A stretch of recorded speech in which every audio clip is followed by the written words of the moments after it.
Newcastle United is a club known for its passionate fan base, iconic St. James Park, and one of the most vibrant atmospheres in English football. Recently, there's been a lot of buzz about a major transformation at the stadium, with whispers of a potential Wembley of the North. But this is not about Manchester United, it's all about Newcastle United, and it promises to be a costly venture. As the club looks to the future, fans are left wondering, will they renovate their beloved stadium, or are they preparing to build something entirely new? With the club's ambitious owners leading the charge, there's no doubt this project could be one of the most groundbreaking developments the Premier League has ever seen. Today, we're exploring one of the most exciting stadium transformations not only in England but in the entire football world. St. James's Park stands proudly as the 8th largest stadium in England, boasting a capacity of around 52,350 seats. This iconic venue has been home to Newcastle United since it first opened its doors in 1892. For over 132 years, it has witnessed unforgettable moments and passionate displays from its loyal supporters. Despite its rich history, there have been many discussions about expanding the stadium, but these ideas often face pushback from local residents and councils. That's why when viewed from above, the stadium looks a bit uneven. Let's take a closer look at the architecture and significant renovations that St. James Park has experienced throughout the years. The Melbourne Stand, Main Stand, and Leazes End feature 2 levels, boasting stylish executive boxes nestled between them. Meanwhile, the East Stand and Gallowgate End are designed with a single tier, offering additional boxes at the top of the Gallowgate End. These newer parts of the stadium are built with strong steel frames and concrete.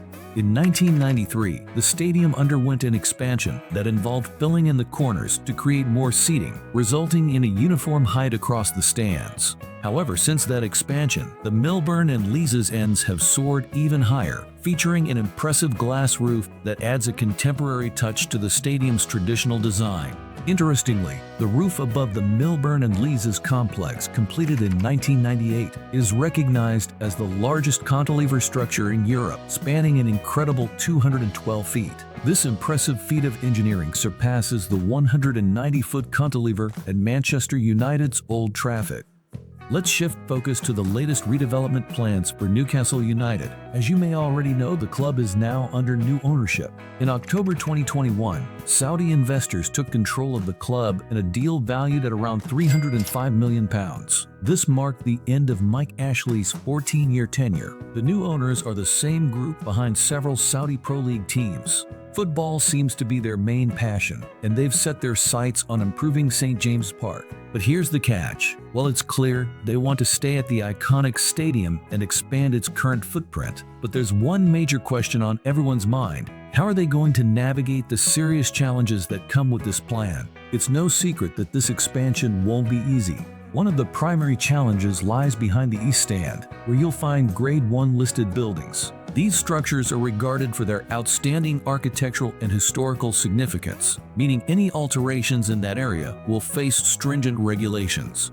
On top of that, the Gallowgate End presents its own set of complications, with a busy road and an underground metro station running beneath it. These factors create substantial hurdles from both architectural and planning viewpoints. Overcoming these obstacles will require careful and tough decision-making to successfully execute this ambitious redevelopment projects. St. James Park is more than just a stadium, it's a symbol of Newcastle's heart and soul. Sitting high on a hill, it's a site that leaves an impression on everyone, whether you're from the city or just visiting. So, it's no surprise that the idea of leaving St. James's Park for a new stadium doesn't sit well with fans. They want their beloved stadium to stay right where it is. And from all indications, that's exactly what Newcastle United's owners intend to do. Remain at St. James's Park, honoring its history while preparing it for the future.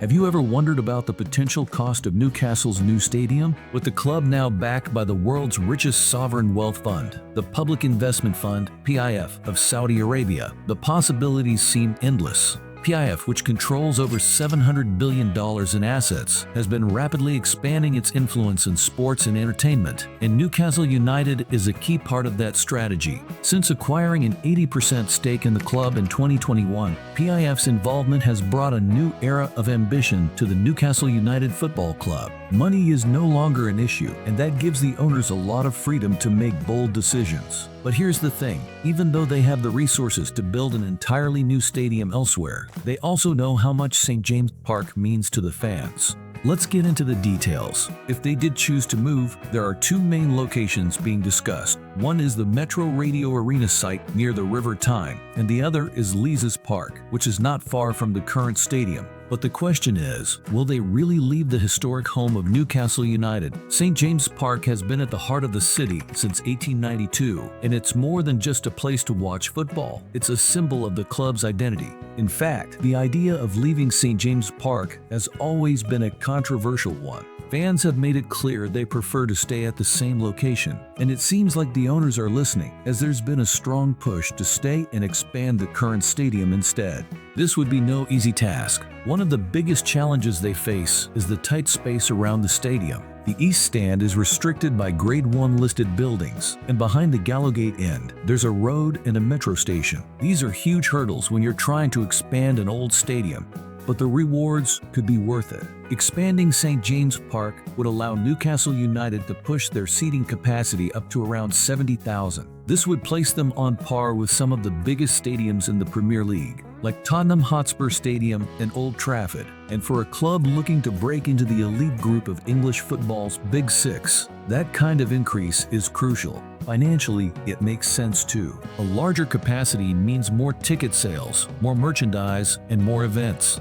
And Newcastle isn't just thinking about football. The club's owners are reportedly considering a multi-use venue, one that can host England internationals, massive concerts, and global sporting events. This would transform Newcastle into a year-round destination for both fans and tourists, potentially bringing millions into the local economy. Of course, nothing is set in stone yet, but whether they choose to renovate or relocate, Newcastle's plans are ambitious. One thing is clear, the club is aiming to become a powerhouse in both English and European football, and a new or expanded stadium is a key part of that vision. So what do you think? Should Newcastle United stick to their roots and stay at St. James's Park, or should they seize the opportunity to build a brand new stadium somewhere else? Let me know your thoughts in the comments below. Thanks for watching. If you enjoy the video, please like and subscribe.